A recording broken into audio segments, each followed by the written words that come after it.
সিরাজগঞ্জের কামারখন্দ উপজেলার স্বাস্থ্য কমপ্লেক্সে জনবল সংকটে দুর্ভোগে পড়েছেন রোগীরা। এই স্বাস্থ্য কমপ্লেক্সে ৩৮ জন চিকিৎসক থাকার কথা থাকলেও রয়েছে মাত্র ১৪ জন। ফলে স্বাস্থ্যসেবা না পেয়ে অন্যত্র চিকিৎসা নিচ্ছেন অনেকে। এসব সংকট নিরসনে এর মধ্যে উদ্যোগ নেওয়া হয়েছে বলে জানিয়েছেন সংশ্লিষ্টরা। আব্দুস সামাদ সায়েমের তথ্যচিত্রের রিপোর্ট।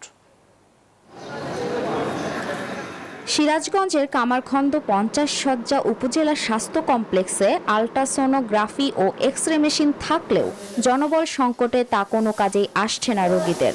শুধু তাই নয়, জেনারেটর থাকলেও সেটিও নষ্ট। এমন প্রেক্ষাপটে চিকিৎসা কার্যক্রম ব্যাহত হচ্ছে। এতে দুর্ভোগের শিকার রোগীরা। বসুন্ধরা টিস্যু অশুদ্ধতার বিরুদ্ধে এক বিন্দুও ছাড় নয়।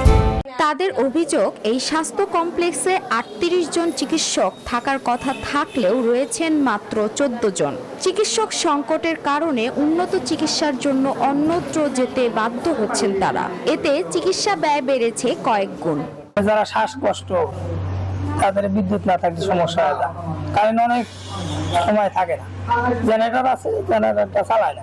ডাক্তার নেই, জনবল নেই, যার কারণে আমরা এই সুযোগ সুবিধা থেকে বঞ্চিত হচ্ছি। কোনো মায়ের কোনো সিজার হয় সময় হয়, তাহলে দেখা যায় যাতে যাতে মাটা মারা যায় এবং কি ছেলেটাও মারা যায়।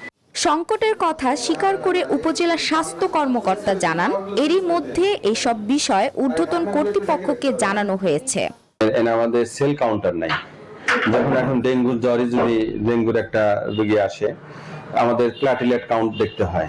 সে প্লাটিলেট কাউন্ট দেখার এখানে সেল কাউন্টার নেই। বিশেষজ্ঞ ডাক্তার আরো কিছু মেডিকেল অফিসার যদি পাওয়া যেত, তাহলে সেবাটা আরো অনেক ভালো দেওয়া যেত।